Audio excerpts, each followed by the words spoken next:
예수의 이름이 드러난지라. 헤롯 왕이 듣고 이르되 이는 세례 요한이 죽은 자 가운데서 살아났도다. 그러므로 이런 능력이 그 속에서 일어나느니라 하고, 어떤 이는 그가 엘리야라 하고, 또 어떤 이는 그가 선지자니 옛 선지자 중에 하나와 같다 하되, 헤롯은 듣고 이르되 내가 목벤 요한 그가 살아났다 하더라. 전에 헤롯이 자기가 동생 빌립의 아내 헤로디아에게 장가든 고로 이 여자를 위하여 사람을 보내어 요한을 잡아 오게 가두었으니, 이는 요한이 헤롯에게 말하되 동생의 아내를 취한 것이 옳지 않다 하였음이라. 헤로디아가 요한을 원수로 여겨 죽이고자 하였으되 하지 못한 것은 헤롯이 요한을 의롭고 거룩한 사람으로 알고 두려워하여 보호하며 또 그의 말을 들을 때 크게 번민을 하면서도 달갑게 들음이러라. 마침 기회가 좋은 날이 왔으니 곧 헤롯이 자기 생일에 대신들과 천부장들과 갈릴리의 귀인들로 더불어 잔치할세, 헤로디아의 딸이 친히 들어와 춤을 추어 헤롯과 그와 함께 앉은 자들을 기쁘게 한지라. 왕이 그 소녀에게 이르되 무엇이든지 내가 원하는 것을 내게 구하라. 내가 주리라 하고, 또 맹세하기를 무엇이든지 내가 내게 구하면 내 나라의 절반까지라도 주리라 하거늘. 그가 나가서 그 어머니에게 말하되 내가 무엇을 구하리이까? 그 어머니가 이르되 세례 요한의 머리를 구하라 하니, 그가 곧 왕에게 급히 들어가 구하여 이르되 세례 요한의 머리를 소반에 얹어 곧 내게 주기를 원하옵나이다 하니, 왕이 심히 근심하나 자기가 맹세한 것과 그 앉은 자들로 인하여 그를 거절할 수 없는지라. 왕이 곧 시위병 하나를 보내어 요한의 머리를 가져오라 명하니, 그 사람이 나가 옥에서 요한을 목베어 그 머리를 소반에 얹어다가 소녀에게 주니, 소녀가 이것을 그 어머니에게 주니라. 요한의 제자들이 듣고 와서 시체를 가져다가 장사하니라. 아멘. 할렐루야. 오늘도 이 귀한 아침에 하나님의 말씀 앞에 선 저와 여러분에게 하나님께서 크신 은혜를 베풀어 주실 줄로 믿습니다. 헤롯은 요한이 의롭고 경건한 사람이라는 것을 알고 있었습니다. 요한의 말이 불편하고 귀찮기는 하지만 그가 하는 말이 옳은 말인 것을 알기 때문에 때때로 인생의 교훈, 잠언처럼 받아들이기도 했습니다. 그런 헤롯이 요한을 죽일 수밖에 없었던 두 가지 이유가 있습니다. 첫 번째는 그가 자기 입으로 딸에게 뱉은 맹세, 사람들 앞에서 뱉은 그 맹세 때문입니다. 저녁 식사에 초대한 그 귀빈들 앞에서 한 약속을 어길 수 없었습니다. 그것은 체면이 구겨지는 일이었습니다. 둘째로 그의 아내 헤로디아 때문에 요한을 죽입니다. 헤롯은 세례 요한의 머리를 요구하는 그 딸, 스스로 생각해서 달라고 하는 것이 아님을 알고 있었을 것입니다. 세상 어떤 아버지가 딸의 아름다운 춤을 보고 이 나라의 절반까지라도 너에게 주겠노라 라고 말한 아버지가 딸이 뜬금없이 선지자의 머리통을 달라고 하는데 그것이 순수하게 딸의 머리에서 나왔다고 생각할까요? 그럴 리는 없을 겁니다. 헤롯은 이 요구가 아내 헤로디아의 요구라는 것을 분명하게 알고 있었을 것입니다. 그렇다면 헤로디아는 왜 요한의 머리를 달라고 했던 걸까요? 헤로디아는 헤롯 왕의 동생의 아내였다고 성경은 기록합니다.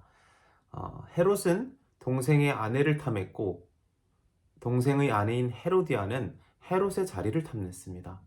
왕족의 아내로 사는 것과 왕의 아내로 사는 것은 전혀 다른 문제입니다. 헤로디아는 왕족의 아내가 아니라 왕의 아내가 왕비가 되고 싶었습니다. 그것을 비난한 것이 세례 요한이었기 때문에 이쁘게 보였을 리가 없습니다. 그리고 헤로디아는 자기가 권력을 잡을 기회를 얻었고 그 기회를 비난하는 요한을 살려둘 만큼 괜찮은 사람이 아니었던 것입니다. 또한 헤롯은 헤로디아와 같이 살아야 했지 세례 요한과 같이 살아야 했던 것이 아니었죠. 정의는 멀리 있었고 아내인 헤로디아는 훨씬 가까이 있었던 겁니다. 오늘 우리가 나눈 이 본문을 가지고 두 가지 정도를 나눠봤으면 좋겠습니다. 첫째로 헤롯과 헤로디아는 시끄러운 선지자 하나를 죽인 것뿐입니다. 당시 고대 사회에서 어떤 사람을 죽인다는 것은 왕에게는, 물론 그것 자체가 쉬운 일은 아니었지만 왕에게는 충분히 가능한 일이었습니다. 손쉽게 한 사람의 목숨 빼앗을 수 있었습니다. 그 쉬운 일, 그러니까 요한을 죽인 쉬운 일의 결과는 어떻게 되었습니까? 하나님의 아들께서 오시는 길을 준비하던 선지자, 그러니까 왕의 길을 준비하던 스피커를 죽인 꼴이 되었습니다. 다시 말하면 지금 헤롯과 헤로디아는 굉장히 손쉬운 일을 하나 처리했던 것뿐인데 그 결과가 하나님의 왕권의 정면으로 대적한 것이 되어버렸다는 겁니다. 요한을 죽이는 일은 쉬운 일이었지만 그 결과는 그리 쉬운 게 아니었습니다. 우리가 아는 것처럼 죄는 언제나 쉽습니다. 하지만 그 죄의 결과는 결코 만만하지 않습니다. 두 번째로, 세례 요한은 그냥 세례만 주던 사람이 아니었다는 걸 우리가 알고 있습니다. 요한은 광야에서 외치는 소리였습니다. 광야 같은 이 땅에 살아계신 하나님의 말씀을 선포하는 하나님의 스피커였습니다. 그 스피커에서 나오는 음성은 헤롯과 헤로디아도 들어야 하는 목소리였습니다. 헤롯과 헤로디아는 자신들이 들어야 할 목소리를 전하는 스피커를 죽입니다. 하나님의 말씀은 명징합니다. 그렇기 때문에 우리는 하나님 말씀에 순종해서 평안을 얻거나 불순종해서 불편하거나 둘 중 하나를 선택할 수밖에 없습니다. 우리는 하나님의 말씀을 못 들은 척 할 수 없고 못 본 척 할 수 없습니다.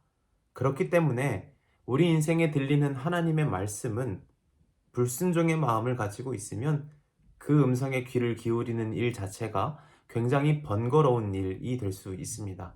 그리고 그 말씀에 순종하는 일은 지나온 과거와 실수, 잘못을 고쳐야 하는 일이기 때문에 굉장히 어려운 작업에 착수해야 하는 그런 일을 우리가 맞이해야 한다는 겁니다. 그 과정 속에서 당연히 자기 명예도 실추될 수 있습니다. 그래서 대부분의 사람들은 그 목소리, 그 스피커에서 나오는 하나님의 목소리에 귀를 기울이는 것보다 훨씬 쉬운 방법을 선택합니다. 그것은 본문에서 헤롯과 헤로디아가 한 것처럼 스피커를 꺼버리는 겁니다.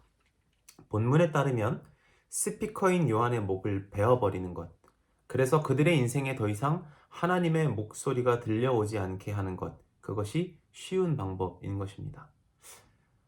저는 말씀을 읽으면서 참 안타깝다라는 생각이 들었는데, 헤롯과 헤로디아는 그냥 악인들이라서, 그냥 나쁜 사람들, 태생부터 잘못된 사람들이라서 하나님의 스피커를 죽인 것일까요? 그렇지 않습니다. 원래부터 그냥 나쁜 사람은 없습니다. 헤롯은 어쩌면 그 시대에 태어난 한 사람의 남자일 뿐입니다. 한 명의 가장, 여자를 좋아하고 허세 부리고 욕망을 주체하지 못하는 타락한 한 사람일 뿐입니다. 우리는 다를까요? 우리는 욕망을 잘 다스립니까? 우리는 허세 부리지 않나요? 우리는 당연히 성경의 악인보다 나은 사람일까요? 우리는 권력과 명예욕에서 자유로울까요? 그렇지 않다고 생각합니다. 어쩌면 헤롯과 헤로디아는 너무도 평범한 남과 여, 오늘 우리의 모습을 거울처럼 보여주는 것인지도 모릅니다. 우리가 잊어서는 안 되는 한 가지는 우리가 괜찮은 사람이라서 하나님의 사람인 것이 아니라 우리를 사랑하시고 우리를 돌보시고 가르치시는 주님 때문에 우리가 하나님의 사람이라는 겁니다. 우리는 이것을 잊지 말아야 합니다. 우리가 읽은 본문 19절, 20절 말씀을 쉬운 성경은 이렇게 기록합니다. 그래서 헤로디아는 요한을 미워하였습니다. 헤로디아는 요한을 죽이고 싶었지만 그럴 수 없었습니다. 그것은 요한이 의롭고 거룩한 사람이란 것을 아는 헤롯이 요한을 두려워했기 때문입니다. 그래서 요한을 살려두었습니다. 요한의 말이 듣기엔 괴로웠지만 그의 말을 즐겨 들었습니다. 이 말씀을 읽는데 헤롯의 모습이 꼭 제 모습 같다는 생각을 했습니다. 하나님의 말씀이 불편합니다. 그 말씀대로 살지 못하는 제 삶 때문에 마음이 아플 때가 있습니다. 고통스러울 때도 있습니다. 하지만 그런 반면 한편으로는 하나님의 말씀이 즐겁습니다. 꿀처럼 달콤할 때도 있습니다. 헤롯 왕도 그랬던 겁니다. 허세도 있고 교만했고 탐욕이 많은 사람이었지만 하나님 말씀 앞에서 추악한 자기 모습을 비추어 보며 반성할 수 있었고 그 말씀이 고통스럽지만 자기 인생에 유익이 될 수 있다는 것을 그는 알고 있었습니다. 우리는 복음이라는 단어를 오해할 때가 참 많습니다. 복된 소식, 기쁜 소식은 우리를 칭찬하고 응원할 때도 있지만 우리의 큰 죄악을 정죄하고 심판하는 기능 또한 수행하게 마련입니다. 어떤 아이가 초콜릿과 사탕을 너무도 좋아한다고 해서 부모가 마음껏 그 초콜릿과 사탕을 제공하면 그게 과연 복된 소식일까요? 온갖 물질과 약물, 미디어에 빠져서 허우적거리고 있는데 하나님께서 그래, 그래도 내가 널 너무 사랑해. 그러니까 마음껏 타렴. 말씀하신다면 그게 과연 복음일까요? 그럴 수 없겠죠. 하나님의 말씀은 우리를 훈계합니다. 우리의 가슴을 철렁하게 만들고 불편하게 만들고 잘못을 고치게 만듭니다. 그래서 결국 결단하게 만듭니다. 그게 정말 복음인 겁니다. 제가 본문을 읽으며 안타까웠던 부분은 헤롯과 헤로디아의 인생에 하나님의 스피커가 계속 켜져 있었다면 어땠을까 하는 점 때문입니다. 그들을 계속 괴롭게 만들고 불편하게 만드는 하나님의 음성이 꾸준히 그들의 삶을 일깨웠다면 조금 더 긍정적인 미래를 기대할 수 있지 않았을까 하는 생각이 들었기 때문입니다. 우리가 잘 아는 것처럼 바울은 디모데에게 보내는 편지에서 하나님의 말씀이 교훈과 책망과 바르게 함과 의로 교육하기에 유익하고 하나님의 사람으로 온전하게 하며 모든 선한 일을 행할 능력을 갖추게 한다고 말합니다. 바라기는 우리 귀한 부흥하는 독일교회와 서울 생수해강 형제 자매님들의 인생 속에 하나님의 말씀, 하나님의 스피커가 늘 켜져 있기를 간절히 소망합니다. 하나님의 목소리가 저와 형제 자매님들의 인생 가운데서 늘 차고 넘쳐서 우리 삶을 결국 생명과 평화의 나라로 인도하게 하실 줄로 믿습니다. 오늘도 주님의 말씀 안에서 귀하고 복된 하루를 보내시기를 간절히 축복합니다. 기도하겠습니다. 놀라우신 하나님 감사합니다. 오늘도 우리를 말씀 안에서 깨우치시고 그 말씀으로 생명의 길로 인도해 주시니 감사합니다. 우리 인생 가운데 울려 퍼지는 주님의 말씀에 늘 귀를 기울이게 하시고 우리의 완악함과 교만함 속에서 결코 하나님의 음성을 듣지 아니하고 스피커를 꺼버리는 어리석은 일들이 없도록 우리에게 지혜와 명철함을 허락하여 주옵소서.